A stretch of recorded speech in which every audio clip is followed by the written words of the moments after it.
अगर फीवर है या कोई भी एक्यूट इलनेस आपके सामने है तो आपको इसका मास्टर बन के हर हालत में ठीक करना है।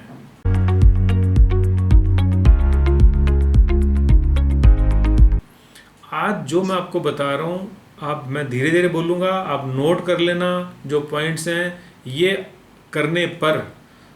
और अगर आपके पास में सॉफ्टवेयर है, रिपर्टरी है, तो आप एक्यूट कभी मिस नहीं करोगे, ये मेरी गारंटी है। हमारी क्लिनिक में एक्यूट कभी भी फेल नहीं होते हैं। जो मेरी क्लिनिक पे आते हैं वो देखते हैं कि हम एक्यूट में बहुत मास्टर हैं। तो आज मैं आपसे वो सारे की सारे जो टिप्स है ना, वो मैंने एक जगह लिख के और आपसे अभी शेयर कर रहा हूँ। ठीक है, तो ये आपको टाइम्स आता है तो हमारे लिए, वही जो डॉक्टर सुनीता बोल रही थी कि ये हमारे लिए एक एंट्री पॉइंट बन गया, ये प्रोमिनेंट पॉइंट बन गया जिसके इर्द गिर्द हम पूरी केस टेकिंग को घुमा सकते हैं। तो फीवर है, पेशेंट को एक्यूट इलनेस है, फीवर बिकॉज ऑफ एक्यूट। अगर क्रोनिक के लिए है तो ये जरूरी नहीं है ये फार्मूला जो आज मैं देने वाला हूँ काम करेगा, लेकिन अगर एक्यूट है तो निश्चित रूप से काम करेगा। तो एक्यूट है, ये भी हो गया, डायग्नोसिस भी हो गया। अब ये तुम्हारा गुड लक का है कि पेशेंट एक्यूट के साथ आया है। लोग खुश होते हैं क्रोनिक डिजीज से, हम खुश होते हैं एक्यूट से, क्योंकि एक्यूट में जो पेशेंट की इलनेस है ना, वो बिल्कुल ऑन द सरफेस है, सब कुछ सामने है। पेशेंट बोलने ही बोलने वाला है, पेशेंट दिखाने ही दिखाने वाला है, सिम्टम्स को हाइड कर ही नहीं सकता, everything is crystal clear. Need है तो ऑब्जर्व करने की, नीड है तो कानों से ढंग से सुन लेने की, नीड है तो वहां से निकाल के रिपेट्रेशन कर लेने की, इतना ही नीड है। तो अब फेल्योर के कोई चांस ही नहीं है once the patient is acute. ठीक है, तो आपको अब प्रसन्नता हो गई है, खुशी हो गई है कि आपका पेशेंट एक्यूट है। एक्यूट है तो फेल्योर तो होगा ही नहीं। अब करना क्या है, you have to search for strange rare. ये एक एक वर्ड है, बहुत इंपॉर्टेंट है। स्ट्रेंज, स्ट्रेंज मीन्स हैरान करने वाला। अरे भाई ऐसा कैसे हो गया, अरे भाई इसकी जीभ ऐसे कैसे है, अब भाई इसको पानी की प्यास बिल्कुल ही क्यों नहीं लग रही है, आपको हैरानी हो जाए। ठीक है, अरे इतना पसीना, अरे इतने ठंडे पैर। तो जो स्ट्रेंज लगे, हैरानी करे आपको, हम बहुत फास्ट यूजुअली पढ़ लेते हैं स्ट्रेंज, रेयर, पिकुलियर, अनकॉमन। नहीं, एक एक चीज को समझो। स्ट्रेंज, स्ट्रेंज मिलना चाहिए। दूसरा है रेयर, हैरानी भी हो जाए और अरे ऐसा तो किसी में नहीं देखा मैंने, रेयर। और वो स्ट्रोंग होना चाहिए। अरे यार लग रहा है थोड़ा सा पसीना आया है, अरे थोड़ा पैर ठंडे, थोड़े थोड़े से नहीं चलने वाला, आपको स्ट्रोंग चाहिए वो सिम्टम। जितना ज़्यादा स्ट्रोंग होगा उतना ही आपके लिए इंपॉर्टेंट ज़्यादा हो जाएगा। अनकॉमन पैटर्न्स, अनकॉमन होने चाहिए। ऐसा कैसे हो सकता है कि इसको रात को ही बुखार आ रहा है, अरे ये क्या कि जब भी बुखार आता है इसको बॉडी पर रैशेज हो जाते हैं, मतलब इस तरह से अनकॉमन पैटर्न, अरे मैंने कभी नहीं देखा ऐसे। ऐसे सिम्टम्स, ऐसे साइंस की तलाश में हो जाओ। आपकी यात्रा शुरू हो रही है ना, जर्नी शुरू हो रही है केस टेकिंग की, तो you have to be vigilant for strange, rare, persistent. Yes, ये वर्ड रह गया था, परसिस्टेंट वाला बना ही रहना चाहिए। आज उसको वॉमिटिंग हुई है, कल फीवर में नहीं हुई है तो नहीं लोगे। परसिस्टेंट भी होना चाहिए। जो सिम्टम, जो साइन, जो पैटर्न आपने ऑब्जर्व कर लिया अपनी मेडिसिन सिलेक्शन के लिए, वो परसिस्ट करना चाहिए, लगातार होना चाहिए। ठीक है, आज बुखार के साथ वॉमिटिंग हुई है, कल नहीं हुई है, ऐसे सिम्टम नहीं लेने हैं। तो वो सिम्टम जो आप उठा रहे हो रिपिटेशन के लिए, वो परसिस्ट हमेशा ही करना चाहिए। Never avoid physical examination of the patient. Patient को छू के देखना, उसका टेम्परेचर चेक करना, उसका माथा छूना, उसके पैर छूना, जहाँ भी पेन है उसको देखना, उसका थ्रोट एग्जामिनेशन, उसका टंग एग्जामिनेशन कभी भी इग्नोर नहीं करना। थोरो फिजिकल एग्जामिनेशन होना ही चाहिए, शॉर्टकट्स नहीं ले लेना। अगर हमारे सामने पेशेंट चाइल्ड है तो उसकी मदर साथ होनी चाहिए। मदर अगर नहीं तो whoever taking care of the child वो होना चाहिए। दादी के पास रह रहा है, मेड के पास रह रहा है, वो आना चाहिए। ऐसा नहीं है बच्चा है और उनके नाना जी लेके आ गए, नाना जी को क्या पता बच्चे के बारे में, ऐसे नहीं चलेगा। तो जो पेशेंट को लगातार अपने पास रख रहा है वो इम्पोर्टेंट है, मदर इम्पोर्टेंट है। फीवर के किसी भी केस में या किसी भी एक्यूट केस में आपको जल्दी नहीं करना है मेडिसिन देने में। आप एक दिन लो, एक घंटा लो, आधा घंटा लो, पूरा जांचने परखने के बाद ही दवाई देनी है। ये मत सोचो कि हम इससे पेशेंट के इलाज में देरी कर रहे हैं, देरी नहीं कर रहे, आप उसका ठीक होने का टाइम पीरियड शॉर्ट कर रहे हो। जितना आप प्रिसाइजली सिलेक्शन ऑफ मेडिसिन करोगे, पेशेंट को डायग्नोस करोगे, उतना ही उसका टाइम कम हो जाएगा। इसलिए जब तक आप कंफर्म नहीं हो जाएं उसको मेडिसिन नहीं देनी है। तो केस टेकिंग के जो डिफरेंट पॉइंट्स हैं अब हम उनको डिस्कस कर रहे हैं एक एक करके। तो ऑफ कोर्स पहले हम डायग्नोस कर चुके हैं तो हमें ये तो मालूम है कि पेशेंट को फीवर कितने दिन से है। फिर हम पूछेंगे पेशेंट को फीवर शुरू कैसे हुआ, ऑनसेट ऑफ द फीवर। ये ऑनसेट से we are trying to find out the cause, that is the element from. ठीक है, ये कैसे हुआ, कब से हुआ और ये कैसे हुआ। ये चिल से हुआ या हीट से हुआ, ये चोट से हुआ, ये डांट से हुआ, ये सेपरेशन से हुआ। जो भी कॉज पॉसिबल है उनको लेना है। तो पेशेंट के ऑनसेट ऑफ इलनेस को ध्यान से समझना है, जानना है, इंक्वायर करने की कोशिश करनी है। ज़बरदस्ती फिटिंग की ज़रूरत नहीं है कि हम ज़बरदस्ती एलिमेंट बना ही दें कि ये हो गया होगा, ठंडी लग गई होगी, या ये इसने कुछ बाहर का खा लिया होगा, या डांट ही बड़ी होगी। ऐसा नहीं करना, ठीक है। वो अगर श्योर है, कंफर्म है, एज मच एज वो होना चाहिए एक तरह से जस्टिफाइएबल। दूसरा, पैटर्न से क्या मतलब है मेरा, कि फीवर का पैटर्न, शुरुआत होने का पैटर्न, ये बहुत इंपॉर्टेंट है। आगे भी बात करूँगा, लेकिन अभी एक बार थोड़ा सा समझ लो कि शुरुआत में हेडेक हुआ था, शुरुआत में नौजिया हुआ था, शुरुआत में बहुत ठंड लगी थी, पेशेंट को बहुत बॉडी पेन हुआ था, बॉडी पेन के साथ जॉइंट पेन हो रहा है, रैशेज हो रहे हैं, कुछ भी जो भी पेशेंट को ऑनसेट ऑफ फीवर के दौरान हो रहा है एज ए पैटर्न, उसको हमने नोट करना है। यहाँ तक कि अगर पेशेंट ने फैमिली के किसी मेंबर से इन्फेक्शन कैच कर लिया है वायरल जैसा, वो भी इम्पोर्टेंट है। वो हमें मालूम चल गया कि पेशेंट की वाइटलिटी वेरी लो है, वो इतना डेलिकेट और सेंसिटिव है, वो भी हमें तो कुछ मिल ही जाएगा। इस तरह से हमने ऑन सेट पे ध्यान देना है। बातों बातों में ये टिप्स आपको दे देता हूँ। कोशिश करो कि पेशेंट के घर ना जाओ। मैं नहीं जाता हूँ किसी के घर बार। अभी फ़ोन आया था, बोले जी कोई तगड़े मेहनत वहनत है, मैं तो नहीं, अपन नहीं जाते किसी के। एनीवे, तो हम किसी के घर जाके विजिट नहीं करते हैं। विजिट करना ठीक नहीं रहता, क्योंकि आपका माइंड सेट ही वहाँ काम नहीं करता। वहाँ के जो सेटअप है वो ज़रूरी नहीं है कि आपको ऑब्जर्वेशन करने ही दें, तो मैं अवॉइड करता हूँ। एनीवे, तो अब फीवर कैसा है या इन्फेक्शन कैसा है। फीवर माइल्ड है, मॉडरेट है, सीवियर है, कंटिन्यूस है, इंटरमिटेंट है।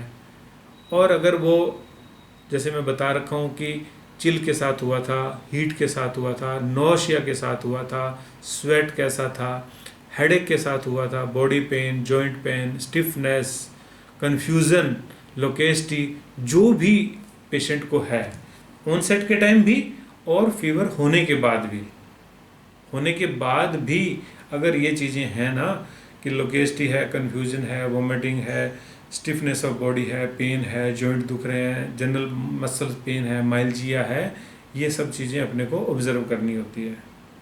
ठीक है, तो पहले शुरुआत कैसे हुई और फीवर के दौरान पेशेंट को क्या है साथ में बना हुआ, ये हमें ऑब्जर्व करना होता है। ठीक है, पेशेंट का टेस्ट बहुत ही इम्पोर्टेंट एंट्री पॉइंट होता है। Taste of patient, taste bitter है, सावर है, स्वीट है, मेटेलिक है। अगर बिटर है तो water taste bitter, food taste bitter, continuous bitterness, ये सब इम्पोर्टेंट एंट्री पॉइंट होते हैं टेस्ट, खास करके वायरल के दौरान। क्रेविंग और aversion in acutes are very important. जो कभी पसंद नहीं करता था, आज वो खाने की इच्छा हो रही है। जो हमेशा खाता था, पीता था, आज वो अच्छा नहीं लग रहा है। ये अवर्जन हुई और इसका उल्टा क्रेविंग हो गई। बहुत ही इंपॉर्टेंट है, आप करके देखना, रिजल्ट्स की लाइन है। टेस्ट और क्रेविंग, अवर्जन। थर्स्ट को तो हम देखते ही हैं कि पेशेंट को थर्स्ट कैसे है। थर्स्ट का मतलब जो पेशेंट का यूजुअल इनटेक ऑफ वाटर है, उससे अगर पेशेंट की थर्स्ट बढ़ गई क्वांटिटेटिवली तो ये थर्स्टी हो गया, और अगर कम हो गई तो कम हो गया। अनम्यूट करके कोई एक दो लोग बताएंगे क्या कि अगर same quantity of water intake है तो क्या करेंगे? पेशेंट जितना पानी नहीं लेंगे रुब्रिक को। हाँ, इस रुब्रिक को नहीं, ये रुब्रिक नहीं लेंगे फिर एक थर्स्ट वाला। नहीं जी, वो थर्स्ट लेस आ जाएगा। अच्छा, अगर बहुत स्ट्रोंग नहीं है, नहीं लो, इसके बिना काम चल जाएगा। लेकिन जब आपके पास कुछ नहीं बचा या कुछ नहीं मिला और थर्स्ट में चेंज नहीं है तो थर्स्ट लेस है। ये नई बात है, आपको शायद कहीं नहीं मिलेगी ये वाली बात। जी सर, थैंक यू क्योंकि सर। थर्स्ट होना during fever is more common than thirst का बराबर बने रहना या कम हो जाना। ठीक है, मैंने अगली बात भी बोल दी है। थर्स्ट अगर बढ़ गई है, it is not very common. कम हो गई है, इट इज मोर कॉमन। पानी पीना बढ़ गया, ये इतना इंपॉर्टेंट नहीं है। कम हो गया या उतना ही पानी पी रहा है, ये ज़्यादा इंपॉर्टेंट है। ठीक है, तो टेस्ट हो गया, क्रेविंग अवर्जन हो गई, और हमारा थर्स्ट भी हो गई। अब होता है पेशेंट क्या चाहता है। क्या चाहता है, क्या मतलब क्या हुआ? बुखार है, अब पेशेंट क्या चाह रहा है? पेशेंट चाह रहा है कि मेरे पास कोई रहे। पेशेंट चाह रहा है कि लाइटें बंद कर दो। पेशेंट चाह रहा है कि फैनिंग करो। पेशेंट चाह रहा है कि विंडो खोल दो। पेशेंट चाह रहा है कि ओपन एयर में जाके बैठ जाऊं। पेशेंट चाह रहा है कि मेरे से बात मत करो। जो वो चाह रहा है, तो डिज़ायर फ्रॉम माइंड, माइंड वाली डिज़ायर, ये बहुत ही इंपॉर्टेंट होती है एक्यूट कंडीशन के अंदर। आपने नोट कर ली? रिपीट करूं? पेशेंट क्या चाह रहा है, ये मेंटल सिम्टम है। Desire, mental desires. Patient company चाह रहा है, पेशेंट सॉलिट्यूड चाह रहा है, पेशेंट टच चाह रहा है, ओपन एयर चाह रहा है, लाइट बंद करना चाह रहा है, विंडो ओपन करना चाह रहा है, फैनिंग चाह रहा है, कैरिड चाह रहा है कि मेरे को बच्चा है तो कैरी डिजायर हो जाएगा। ठीक है, मैग्नेटाइज चाह रहा है, दबा दो मेरी बॉडी को। तो ये बहुत इंपॉर्टेंट होता है कि पेशेंट क्या चाह रहा है, what does the patient want. Sir एक क्वेश्चन, लास्ट में नोट कर लो। ओके। डॉक्टर विजयकर साहब के एक्यूट चार्ट को मैं एक्यूट के लिए बहुत ही अप्रिशिएट करता हूँ। उनकी टीचिंग्स में जो भी अच्छी बातें थी उनमें से बहुत अच्छी बात एक्यूट चार्ट है। हमने बरसों तक उस एक्यूट चार्ट से अनेक एक्यूट केसेस को ठीक किया है, लेकिन जो मैं बता रहा हूँ इससे और अधिक आप एक्यूट ठीक करते हो।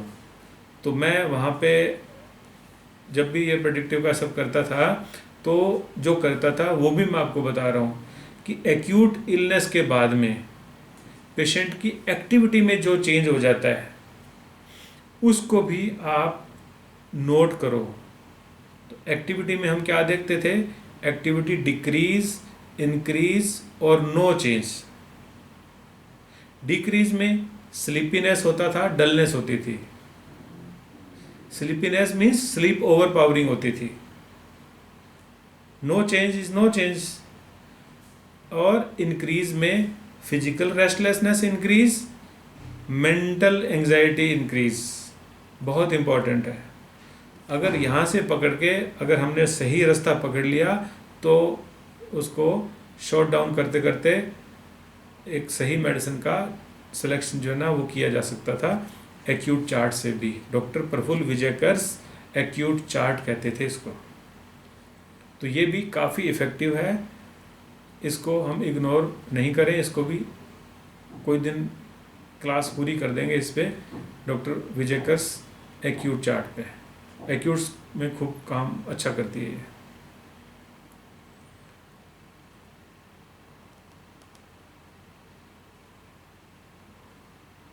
अब नेक्स्ट क्या है? इतनी बात के बाद में we have to find the problem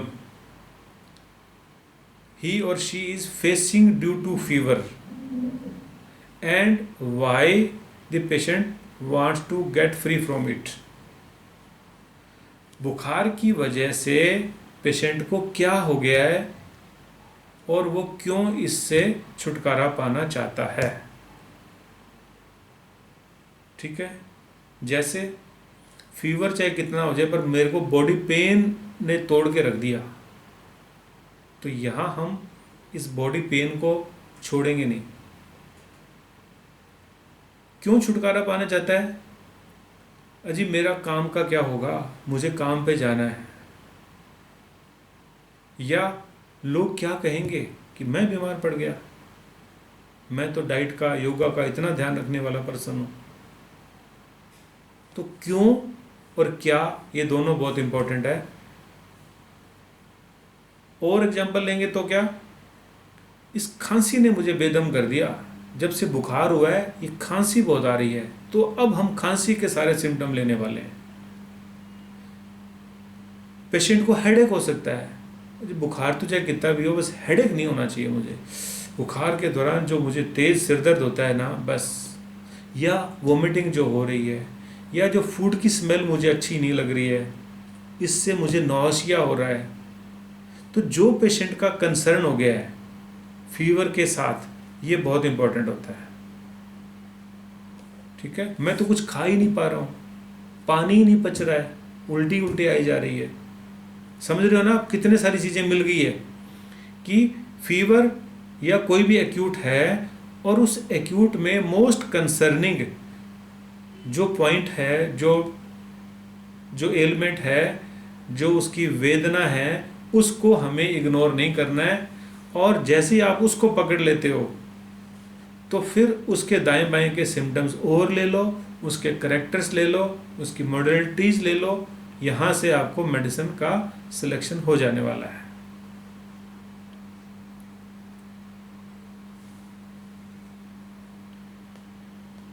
और उसी एक सिम्टम को सबसे ज़्यादा फोकस आपने करना है अपनी रिपर्टराइजेशन पे भी।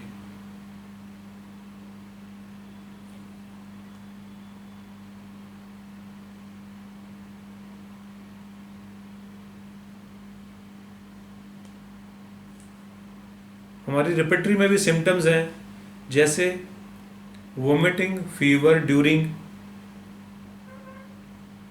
Body pain, fever during, chill, fever during, taste bitter fever during, sleepiness fever during, loquacity fever during. अब अगर फीवर नहीं है, कुछ और एक्यूट है, तब भी उसे फीवर ही माना जाता है।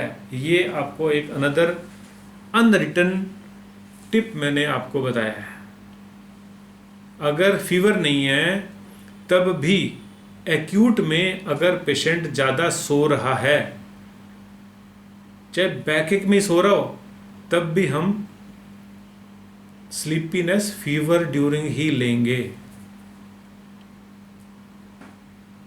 ठीक है, हो सकता है आपको ये बात आसानी से डाइजेस्ट ना हो, आप हो सकता है इससे कन्विंस्ड न हो, लेकिन बहुत शानदार रिजल्ट मिलते हैं ऐसा कर लेने से।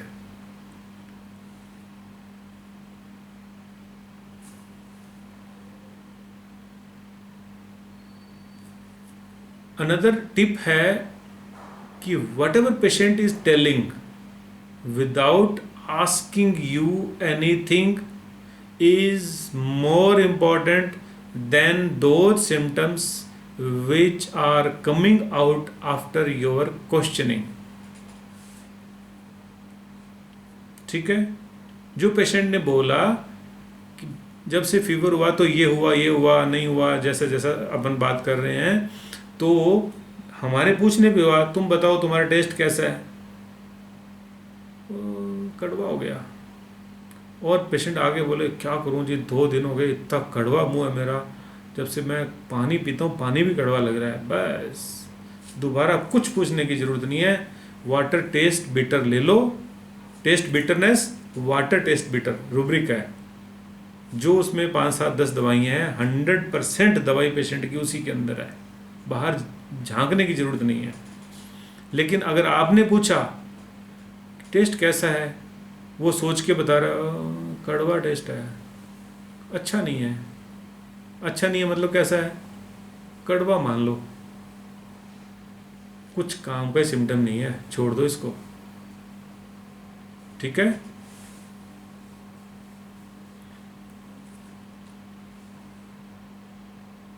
तो पेशेंट जो बिना आस्क किए बोल रहा है वो ज़्यादा इंपॉर्टेंट है than asking you, then asked by you, sorry.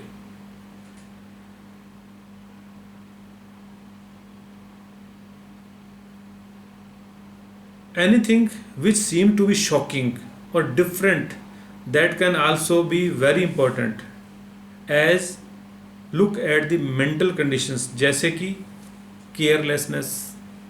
हमें लग रहा है अरे यार इसको इतना खांसी आ रही है, इतना तेज़ बुखार है और पेशेंट केयरलेस है, ये बहुत इंपॉर्टेंट है। अगर पेशेंट इम्प्रपोर्शनेटली एंक्सियस है, ये बहुत इंपॉर्टेंट है। पेशेंट पेनलेस कंडीशन में चला गया है, उसको परवाह नहीं है, तो ये ओपियम जैसा या जो एक्टिविटी नो चेंज जैसा हो गया है। तो कुछ भी जो आपको लगे मेंटल लेवल पे भी कि ऐसे ये कैसे हो सकता है या ये इतना अनकॉमन सा क्यों है, उसे भी आपने बिल्कुल प्राइमरीली या उसको प्राथमिकता से आपको नोट करना है और लेना है अपनी सिलेक्शन ऑफ मेडिसिन के लिए खास करके। कुछ कॉन्कोमिटेंट सिम्टम्स जो फीवर के साथ में डायरेक्ट कोई लिंक नहीं है या एक्यूट के साथ डायरेक्ट लिंक नहीं होता है, ठीक है, वो भी मेडिसिन सिलेक्शन करने के लिए बहुत इंपॉर्टेंट होते हैं। जैसे लोकेस्टी। लोकेस्टी मीन्स जितना पेशेंट बात करता है उससे ज़्यादा बात करने लगा है, डिलीवरी ऑफ वर्ड्स ज़्यादा है, speed of delivery of words भी ज़्यादा है, वो लोकेस्टी कहलाती है। ठीक है, अगर लोकेस्टी में भी आपको खास मिल गया कि ये लोकेस्टी बिजनेस के लिए है, ये पास्ट के लिए है, ये फ्यूचर के लिए है, ये वन सब्जेक्ट है, ये अब्यूजिंग है, ये कुछ खास है, तो जो भी हो रहा है उसको आपने लेना है, यानी कि कंसीडर करना है। कंपनी डिजायर की बात अपन कर चुके हैं। डिल्यूजन्स बहुत इंपॉर्टेंट है। डिल्यूजन्स क्या होते हैं? डिल्यूजन्स मतलब भ्रम। उनको लग रहा है ऐसा, लग रहा है मतलब है या नहीं हमें कोई मतलब नहीं है। उसको लग रहा है कि उसकी बीमारी इनक्योरेबल है, उसकी बीमारी फैटल है, डेथ होने वाली है। उसको लगता है कि मेरी केयर कोई नहीं कर रहा है, उसको लग रहा है कि शोर बहुत ज़्यादा हो रहा है। जो भी लग रहा है, जो भी लग रहा है, ये सारे के सारे कहलाएंगे डिल्यूजन्स। जो अनजस्टिफाइएबल कंडीशंस उस टाइम हो रखी हो, ये डिल्यूजन्स होते हैं। ऐसा ही मिलता जुलता होता है हेलुसिनेशंस। उसको लग रहा है कि बेल बज रही है, उसको लग रहा है कि मुंह में कॉपर रखा हुआ है, टेस्ट बिट उस तरह का हो गया है। उसको लग रहा है कि उसके पानी में सैंड है। तो जो भी उसको हेलुसिनेशन हो रही है, यानी कि सेंसेस में जो भी नहीं है तो भी फील हो रहा है, ये है हेलुसिनेशन। तो जो हेलुसिनेशंस हैं सेंसेस के द्वारा जो वो फील कर रहा है, उनके नहीं होने पर भी, तो उन्हें भी कंसीडर करना है। अनजस्टिफाइएबल वीकनेस बहुत इंपॉर्टेंट होती है। अगर किसी पेशेंट में है तो वीकनेस प्रोस्ट्रेशन रूब्रिक है, खास करके ये बहुत इंपॉर्टेंट है। बॉडी को जैसे मैंने आपसे कहा था कि छू के जरूर देखना है। वहाँ आपको अगर कोल्डनेस ऑफ द फीट मिल रही है, स्वेट ओवर द हेड देखने को मिल रहा है, अगर आप ऑब्जर्व कर रहे हो पेशेंट के माउथ के अराउंड ब्लिस्टर्स हैं या अर्टिकेरिया है, ऐसा कुछ भी अगर है तो उसे आपने इग्नोर नहीं करना है, कंसीडर जरूर करना है। तो इस तरह से आप अपनी पूरी केस टेकिंग में स्ट्रेंज, रेयर, अनकॉमन और स्ट्रोंग जो भी प्रेजेंस ऑफ एनी फिनोमिना है उसको आपने तलाश करनी है, फाइंड करना है। जब तक न हो जाए 3-4 अच्छी वाली फाइंडिंग्स, तब तक आपने रुकना नहीं है। और फिर आपने क्रॉस क्वेश्चन करके उसको कंफर्म भी करना है। जो पेशेंट ने खुद से बोला था उसे कुछ क्रॉस नहीं करना, लेकिन जो आपने पूछा था उसको आप फिर से क्रॉस कर सकते हो। आप ठीक से बताओ, पानी आपने आज नहीं पिया क्या? अगर आपने पूछा था तो ठीक है, हाँ जी हाँ ऐसा है, ठीक है। फिर आप देखेंगे हाँ अरे तो बहुत ही वेगली बता रहा है, ये तो नहीं है इम्पोर्टेंट। तो जो लेस इम्पोर्टेंट सिम्टम्स हैं उनको आप हटा दोगे और फिर आप अपने नॉलेज ऑफ रिपर्टरी यूज़ करोगे या फिर आप रिपर्टरी सर्च में डालोगे। रिपर्टरी सर्च में डालने से वो रूब्रिक्स आपके सामने आ जाएंगे। अगर आपका कोई स्पेशल रिपर्टरी का नॉलेज है, आप कोई ख़ास रिपर्टरी यूज़ करते हो, अपने रूब्रिक्स को वहाँ पे तलाश कर सकते हो, नहीं तो सर्च में डालो, कहीं से भी कर लो। यहाँ हम स्ट्रॉन्गली रिकमेंड करेंगे जो स्मॉलर रिपर्टरीज है, इंडियन रिपर्टरी है, वो ज़्यादा बढ़िया रहती है, ठीक है। तो अब आप ज़रूर मेरे ख्याल से इंतज़ार कर रहे होंगे कि एक्यूट की मेडिसिन अगर मिल जाए तो मज़ा आ जाए, ठीक है। तो मैं आपको क्लियर करूँगा कि अगर मैंने एक्यूट की मेडिसिन बताई ना, वो मेडिसिन जस्ट आपको खुश करने के लिए है कि यस ये एकोनाइट है, ये बेलाडोना, ये आर्सेनिक है। लेकिन असल में जो मेडिसिन का सिलेक्शन है ना, वो तो रिपर्टरी से होने वाला है। आप अपने माइंड पे बिल्कुल ही बोझा न डालें, मेडिसिन को याद ना रखें, आप रूब्रिक्स को समझने पर एनर्जी वेस्ट करें अपनी। और सिलेक्शन ऑफ रूब्रिक अगर राइट हो गया है ना, तो रिपर्टरी लिखी पड़ी हुई है, वहाँ से मेडिसिन निकालो। फिर भी मेडिसिन्स का नॉलेज अगर आपको है तो रिपर्टरी नहीं है आपके पास, तब भी आप अपने एक्यूट्स को हैंडल कर सकते हो। हम कुछ रूब्रिक्स, कुछ मेडिसिन्स ज़रूर डिस्कस करने वाले हैं, ठीक है। हम बहुत ज़्यादा डिटेल में नहीं जाएंगे, हम रैपिड फायर ही करेंगे। थेरापेटिक्स ऑफ एक्यूट और therapeutics of fevers. Aconite. Aconite is such a medicine जो वायलेंट कंडीशंस जब होती है, sudden and violent, patient is thirsty, patient is mostly hot, associated fear will be always there, हमेशा patient को डर और वो सब रहेगा. मोस्टली जो कॉज है, एक्यूट के अंदर कॉज पे जाना चाहिए ना, तो कॉज है वो रहेगा fear and exposure to extreme temperature conditions like cold or fever. Very early stage of the any acute condition, either it is fever, cough, coryza, जो भी हुआ वो एकदम सडन, वायलेंट एंड एक्यूट होगा.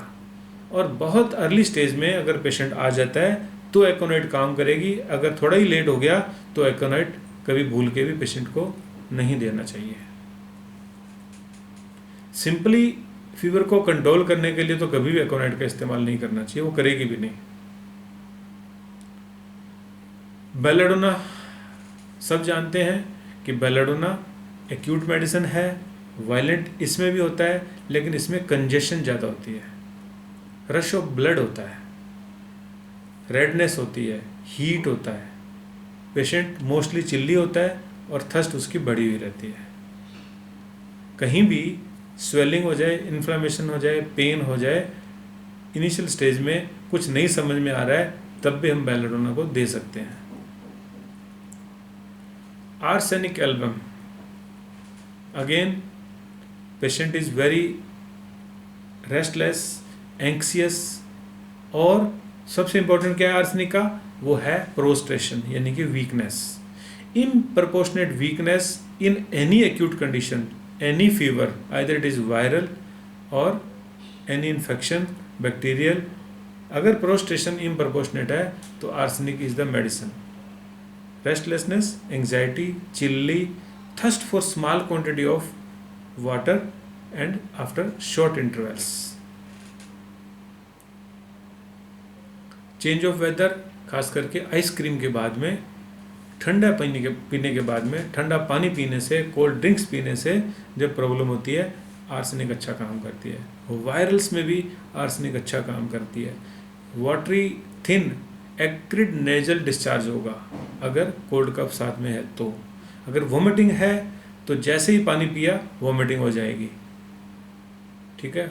और पेशेंट को थर्स्ट है लेकिन पानी पीते ही वोमिटिंग हो रही है, बहुत अच्छा काम करती है वोमिटिंग में. डायरिया विद प्रोस्ट्रेशन यानी कि वीकनेस के साथ में और पेन अब्डोमन के साथ में, खास करके कुछ बाहर अंदर का उल्टा पुल्टा खा लिया तो जो GIT इन्फेक्शन होते हैं उनमें भी आर्सेनिक बहुत अच्छा काम करती है. यूँ मानो कि 25-30% जो भी एक्यूट पेशेंट्स हैं वो आर्सेनिक अकेला कवर करने में कैपेबल है.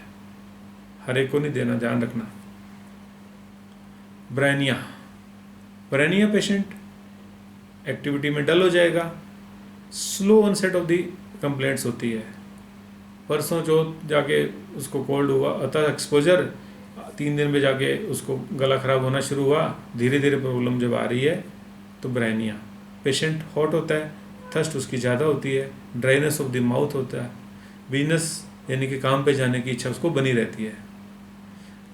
ये जो समर्स में प्रॉब्लम होती है उनके लिए ज़्यादा अच्छी मेडिसिन है. खास करके जब विंटर्स अप्रोचिंग होती है उन दिनों में ब्रायनिया ज़्यादा अच्छी मेडिसिन है. ड्राइनेस ऑफ द माउथ हो जाएगा, ड्राइनेस ऑफ द लिप्स हो जाएगी. पेशेंट अगर पेन फील कर रहा है, बॉडी में पेन है, तो स्लाइटेस्ट मोशन उसको पेन बढ़ा देता है, एग्रावेट करता है. वायरल की बहुत अच्छी मेडिसिन है, गर्मियों के अंदर भी ये मेडिसिन बहुत अच्छा काम करती है. वायरल मीन्स बॉडी पेन के साथ में होने वाले फीवर्स. रस्टॉक्स भी जब बरसात में भीग जाए, कोई कोल्ड एयर्स में जब एक्सपोजर हो जाए, ठंडा खाने से दिक्कत हो जाए, विंटर्स में प्रॉब्लम हो जाए, स्वेट जब था बरसात में भीग गया या ठंडी जगह तुरंत चला गया तब प्रॉब्लम हो जाए. प्रॉब्लम के साथ साथ में बॉडी पेन होता है, और बॉडी पेन ऐसा कि वो रेस्ट ही नहीं कर पाता. ब्रायनिया जहाँ मूव नहीं कर पाता, ये रेस्ट नहीं कर पाता. टोजिंग, कभी इधर लेट रहा है, कभी सीधा बैठ रहा है, कभी खड़ा होके बैठ रहा है, चल रहा है, कुछ तो कुछ मूव करना पड़ता है उसको. बेड में भी वो टर्निंग ट्विस्टिंग करता ही रहेगा। बॉडी पेन, मसल पेन इतना ज़्यादा होता है उसको।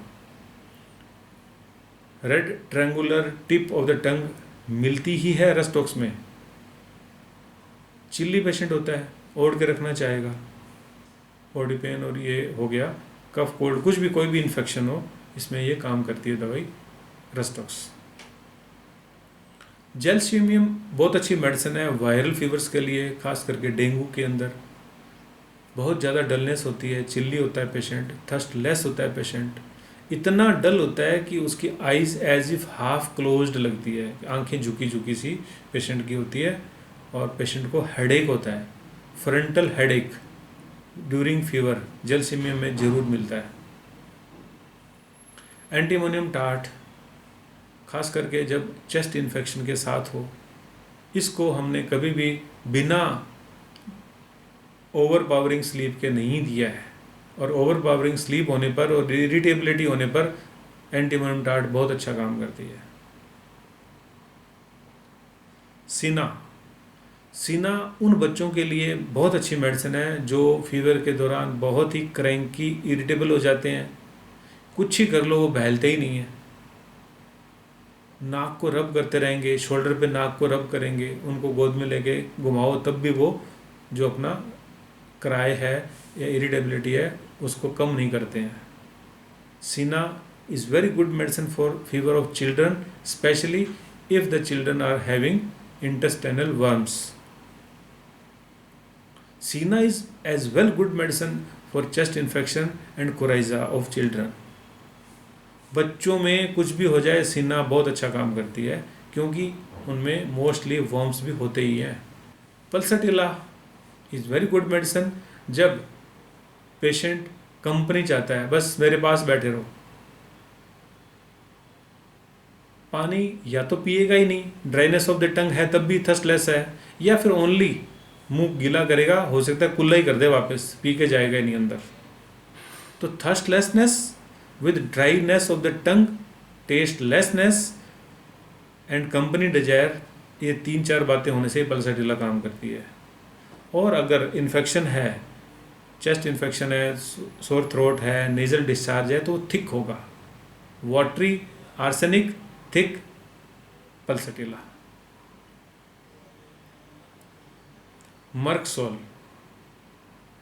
Merxol is equally good medicine for acute pharyngitis, sore throat, redness of the throat, salivation increase during sore throat, and thirst increase during sore throat. Smell भी आएगी, sore throat से smell आएगी अपना मर्कसोल में, ठीक है। पेशेंट वीकनेस में नहीं जाएगा, पेशेंट अपना मूव करता रहेगा, काम करता रहेगा हाई फीवर के दौरान भी, क्योंकि वो हाइपर एक्टिव भी हो सकता है, फिजिकली हाइपर एक्टिव।